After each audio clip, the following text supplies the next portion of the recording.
Most people don't fail because they're bad. They fail because they quit right before it starts working. I've quit things way too early. I've also stuck with things long enough to see what happens when I don't quit. And here's what I realized. The difference between the two outcomes isn't talent. It's not intelligence, it's reps. Today, I'm breaking down why most people quit before they see results and the framework that changes everything. So people don't fail, they just quit too early. Most people don't actually fail. They stop and then they label it as failure. Look at the data. In 2025, there's 4.6 million podcasts that existed, but only 1.5 million of them made it to 10 episodes. Roughly 400,000 reached 50 episodes, and fewer than 200,000 ever hit 100 episodes.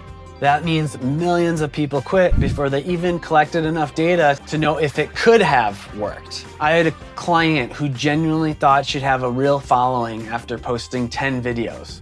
But 10 videos isn't strategy.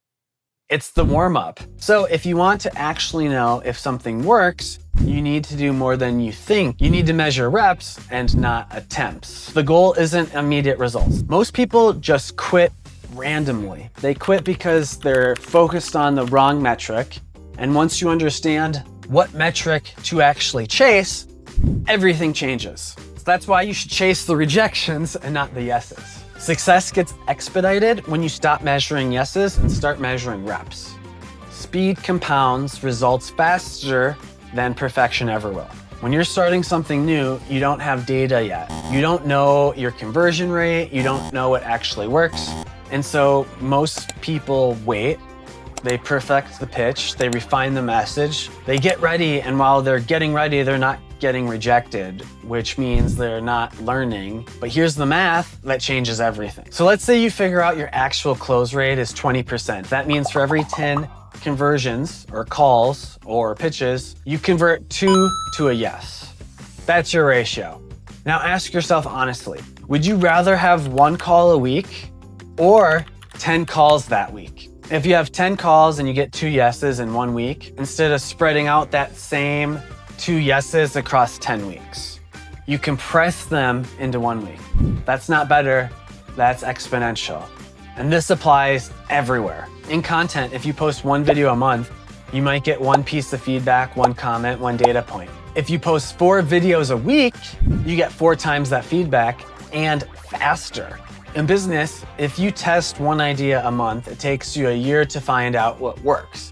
If you test 10 ideas in a month, you find out in 6 weeks. Because the no's are the actual lesson. The no's teach you what works. The no's teach you what doesn't work. The yeses are just the byproduct of getting the no's down first. And here's the key insight. If you focus on collecting rejections, on getting the reps in, you don't get discouraged by the lack of the yeses. You're not expecting every pitch to land, you're expecting 9 out of 10 to fail. And then when you land it, it's just a bonus on top.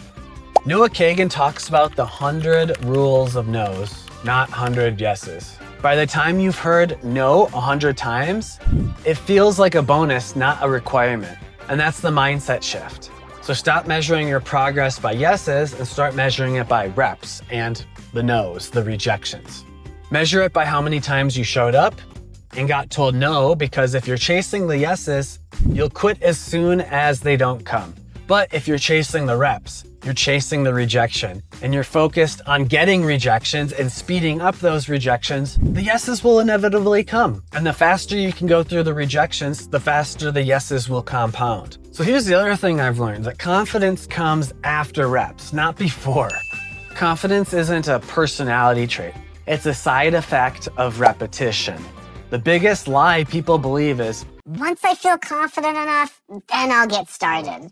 And that's backwards. You don't get confident and then take action. You take action long enough and then confidence shows up. It's not some magic thing you're born with. It's experience. It's reps.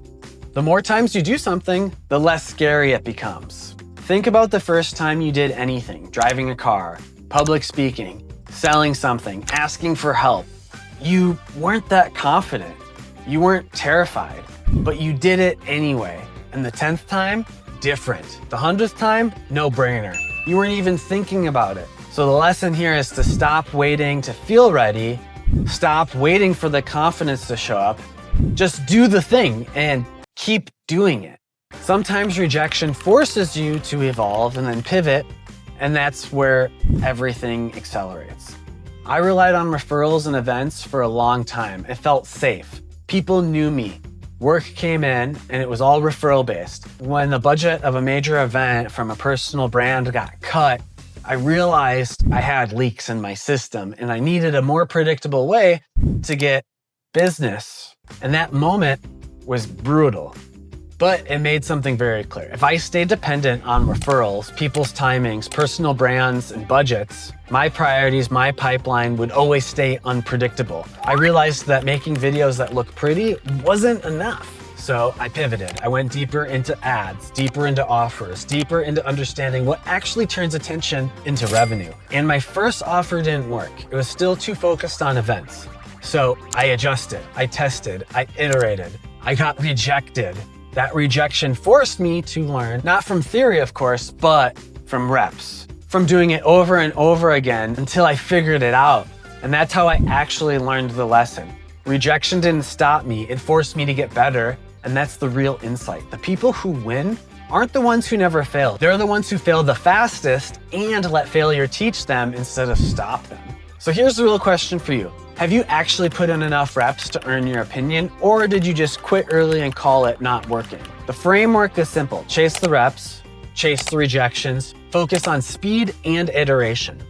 Measure by attempts, not outcomes, and do this long enough so that the yeses start to trickle in. You don't need confidence before you start. You don't need perfection. You need reps. Because most people quit right before it works. Don't be most people. If you want to go deeper on this, on building momentum, on systems that compound, or how to actually structure your business and content around reps instead of perfection, click the link below where I'll share with you my Google Doc of the 50 most viral hooks to help getting you started for content.